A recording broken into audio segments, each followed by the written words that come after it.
E a gente vai chegar no... Vamos chegar no Apocalipse, no juízo final, e viveremos felizes para sempre no paraíso, cara? Olha, o Apocalipse, como diz o próprio nome, é um tempo de juízo.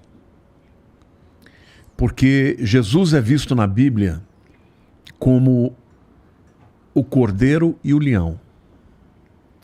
O cordeiro, ele é o símbolo do animal sacrificial, que morria em favor de alguém. E Jesus veio como um cordeiro porque ele morreu pelos nossos pecados. O justo pelos injustos. Quer dizer, eu não podia morrer por ninguém, porque eu sou pecador. Mas ele não, ele nunca pecou. Então ele morreu pelos pecadores. Para que quem cresce nesse sacrifício fosse salvo. É isso que a Bíblia diz.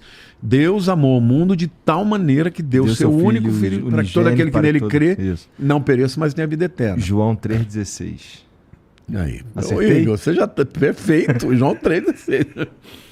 Agora, Deus também, a Bíblia diz que a base do seu trono é justiça e juízo. Existe muita injustiça neste mundo que precisa ser reparada. E Deus está dando um tempo para a humanidade se arrepender. Quando chegar o tempo, aí vem o juízo. Aí vai ser um pega para capar. Mas mesmo nesse período do juízo, vai haver a oportunidade das pessoas se converterem, se entregarem a Deus e serem salvas. Quem não quiser, aí vai estar na presença de Deus e vai assumir as consequências da sua incredulidade. Então, hoje, isso que a gente está vendo, está tudo na Bíblia. Tudo isso que você está vendo... Por exemplo, eu vou trazer aqui um código para você que você acho que nunca ouviu. Você já ouviu falar de número da besta, marca da besta? 666. Você sabe o que é isso? É um, sei lá, não. Alguns É dizem... porque o Apocalipse, o livro de Apocalipse, ele é muito alegórico, é difícil... Tem coisas que são alegóricas, tem outras que são muito mais claras, mas você tem que entender no significado daquele tempo. Por exemplo, tem um tipo de estudo que chama gematria, que várias línguas antigas, o número delas era a letra. Tá. O grego tem, o hebraico tem. Por exemplo, no hebraico, a letra Aleph é a primeira letra. Ela também significa o número 1. O Beit é o segundo, é o número 2. Gimel 3, Dalet 4. Re 5, Vav 6. Então quando você fala... Tá inventando isso não, né, Lamartine? Não, isso tô aí Tô te zoando. Isso todo mundo sabe, todo mundo que estuda hebraico sabe, inclusive hoje é assim lá. Tá. Eles têm os números, né, arábicos, mas eles também podem... Você pode abrir um livro, a primeira página está com Aleph lá e não com o número 1. Tá? Então, o número 6 é a letra Vav. 666 é Vav, Vav, Vav. Agora, você sabe qual que é a letra que translitera para o nosso alfabeto? W. O que é o WWW? Ih, rapaz. Então estamos nesse momento fazendo uso de um instrumento do diabo. O sistema, porque o que na verdade vai acontecer no Apocalipse? O mundo vai se tornar um mundo globalizado. Vai ter um governo único, vai ter uma moeda única, vão ter leis únicas. Você não está percebendo como as coisas estão caminhando para isso? Agora, para que isso fosse operacionalizado, você tem que ter um instrumento de controle. E quem é o instrumento de controle? É a internet, é o 5G, é o Wi-Fi. Porque cada vez mais hoje está tudo sendo digitalizado. Com isso vem o controle. Hoje você entra nos Estados Unidos, tem alguns lugares como Orlando, você não precisa mais passar o passaporte. O cara bateu, botou lá a sua imagem, ele já te reconheceu. Então, esse instrumento de controle só é possível através do sistema da internet. A internet é maravilhosa, você pode usar, mas um dia vai ser utilizado para fins de controle e de dominação. Hoje, por exemplo, você já tem economistas de bancos centrais no mundo falando que tem que digitalizar a moeda, acabar com a moeda papel. Eu falo disso desde 92, meu amigo. Eu falo isso desde 92, que vai acabar a moeda, vai ser moeda única. Isso vai acontecer, porque quando você tem o dinheiro, você pegar o povo judeu, por exemplo. Ao longo da história, eles foram muito perseguidos. Como é que eles se viravam quando eles fugiam de um lugar para o outro? Eles iam com as malinhas dele, com as joias. E ouro, em qualquer lugar que você vai, vale dinheiro. Eles começavam a vida. Povo trabalhador e tal, né? Agora, cara, o dia que teu dinheiro não é mais papel, você é cancelado. Você tem e não tem. Não vai ter para onde correr. E a Bíblia fala que naquele tempo, quem não tiver essa marca não vai nem poder comprar e nem vender no supermercado.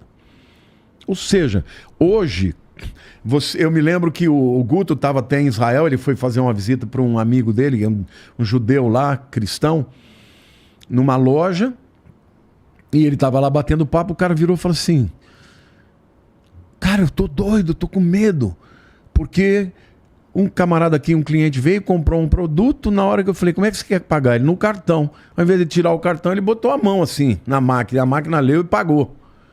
Ele falou, o que é isso? A mão direita, do jeito que a Bíblia diz. Agora vem o Elon Musk que está dizendo que tem que botar o chip na testa, onde a Bíblia diz. Então nós estamos entrando agora já numa seara onde claramente o mundo está se preparando para uma dominação. Você pegar o Klaus Schwab, que é o presidente do Fórum Econômico Mundial, já ouviu falar sobre isso? O grande reset? Já. Então, o que é um reset? É você pegar, dar um boot no computador e começar tudo de novo. Esses caras estão falando disso. Estão falando de um mundo, até uma agenda 2030 da ONU, de um mundo onde eles acham que para acabar com as diferenças, eles têm que acabar com a moeda, com as diferenças de câmbio. Eles estão falando disso, isso já está saindo de maneira clara. Entendeu? Você já vê reportagens em revistas importantes falando que o mundo hoje entende que tem que ter uma globalização, porque senão você nunca vai vencer as diferenças sociais.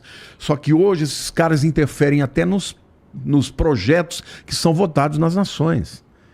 Eu, como deputado, 99% dos projetos que eram apresentados eram vindo do governo. E de onde vêm esses projetos? Muitos deles da ONU. Todos com viés, entendeu?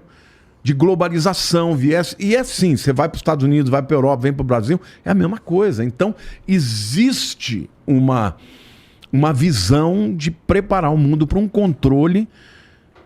E um dia, o líder desse conglomerado de nações vai ser o anticristo. Por quê? Porque o viés dele vai ser contra Deus e contra a Bíblia. Então, até esse levante contra a Bíblia se tornando cada vez mais politicamente incorreta, já é uma preparação para isso, cara. E vai acontecer. Isso é uma visão bem interessante mesmo. Nesse sentido, ouso dizer que Lamartine jamais terá um Tesla. Não tem problema com nada elétrico. Não, mas que o Tesla é do Elon Musk, né? Eu não acho que ele seja o cara, tá? Muita gente me pergunta todo dia, quem que é o anticristo? Meu Deus. Eu acho que tem alguns apóstolos do anticristo. Olha um corte bom aí pra você, os apóstolos do anticristo. Porque o que Jesus fez quando ele falou para os discípulos que eles deveriam ir para o mundo? Nossa, fudeu, porque eu sou fã do Elon Musk. Não, eu também sou fã da Tesla. Tudo isso que você tá falando aí, todas essas melhorias... Pelo amor de Deus, se me der um Tesla, eu vou adorar. Isso. Todas essas melhorias que você tá falando, de, por exemplo, biohacking, que é o cara colocar o chip na mão, não sei o quê. Eu, sem uma visão religiosa, vejo como um avanço. E se eu não me engano, e aí tu me corrige, porque é você que é o expert nesse sentido. Na Bíblia, acho que em Apocalipse, diz que... pouco antes do juízo final, vou chamar assim, haverá um tempo de paz mundial, de bonança, de tranquilidade, ou seja, é pra gente evitar a paz? Não. Boa pergunta, muito boa pergunta. Tem isso mesmo lá, tem isso mesmo. O que tem é o seguinte, que ele vai propor uma paz mundial. E todos nós devemos pregar a paz. Jesus diz, a minha paz vos dou. Esse é o rei da paz. Bem-aventurados os pacificadores. A nossa mensagem tem que ser de paz. Então a gente sempre tem que propor... Ele é o príncipe da paz. Ele é o príncipe da paz.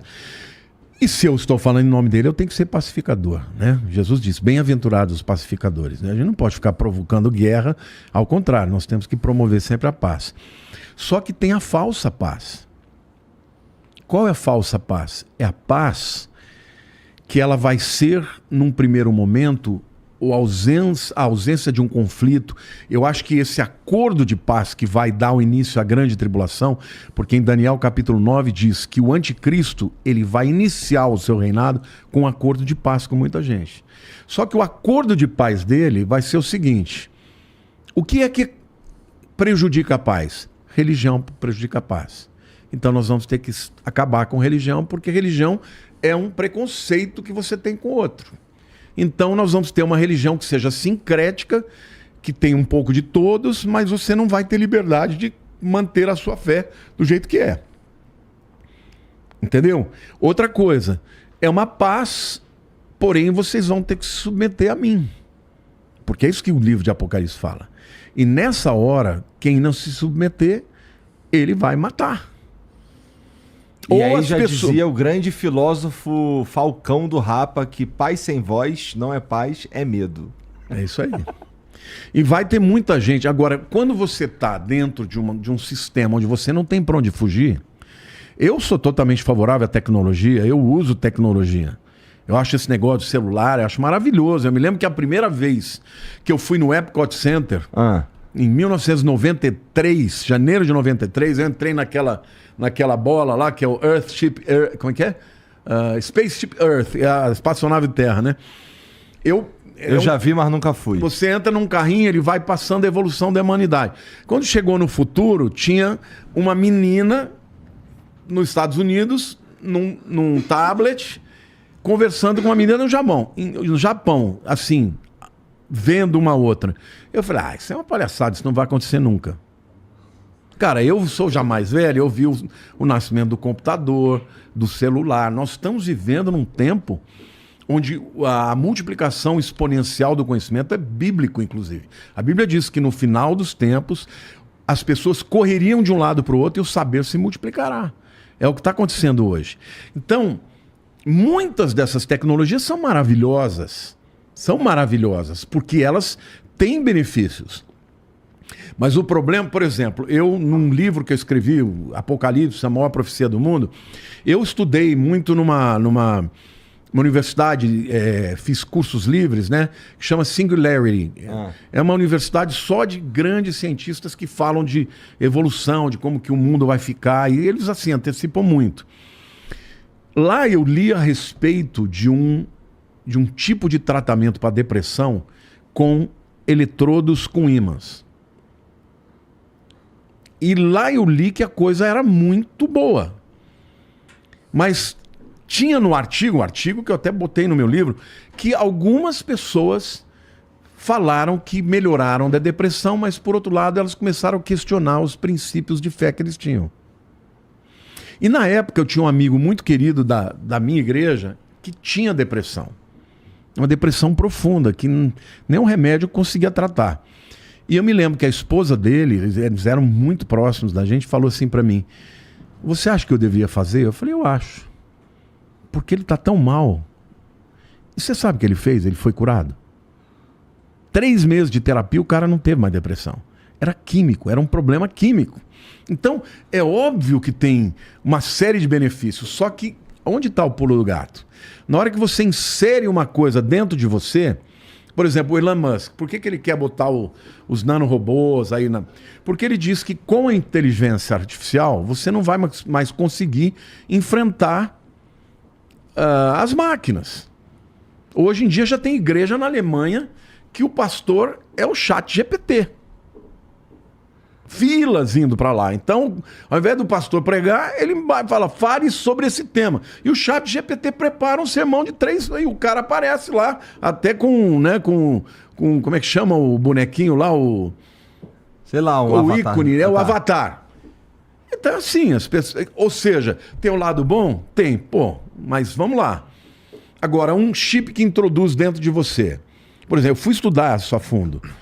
Hoje você tem, por exemplo, já estudos, por exemplo, uma pessoa que é bipolar. Você conhece bem o que significa, né? Essas variações de humor e tal. Existem movimentos de ondas cerebrais 15 dias antes do cara ter um surto que já dá para detectar. Então, nessa universidade eles já diziam, No futuro, o marido vai estar em casa e ele vai receber pelo e-mail do médico dele dizendo, ó, tua mulher vai ter um surto daqui 15 dias. O cara se prepara para aquilo. Por quê? Porque uma pessoa que vive com bipolar é muito difícil, porque você tá lá na boa, de repente o cara vira um monstro e quer te matar, entendeu? Então tem aspectos muito interessantes, mas por outro lado, é invasivo, você não consegue fugir. Onde você for, estão te detectando.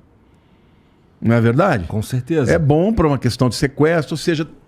Só que a evolução disso é que as pessoas vão ficando tão dependentes daquilo que quando chega a hora dele dizer, olha, ou você aceita tudo que eu estou dizendo, ou você vai ser um pária, você não vai estar dentro do sistema. E as pessoas vão aceitar, na grande maioria. E aí está linkado a isso a adoração a ele como Deus. Ele vai se colocar como o verdadeiro Messias. Queridos, por tudo que eu disse até aqui, de antemão eu quero avisá-los que eu estou preparando uma super aula, uma nova masterclass para tratar com maior profundidade sobre o fim dos tempos. Eu quero mostrar para você como os sinais estão se cumprindo por toda a história e onde a igreja se encontra em meio aos dias que antecedem a volta do nosso Senhor Jesus Cristo. Essa super aula será gratuita, gente. E eu quero te encorajar a me seguir no Instagram, @lamartinepozella, S e 2 L's, para receber novas informações que serão disponibilizadas somente por lá. Que Deus abençoe a sua vida e continue firme na palavra do nosso Senhor Jesus.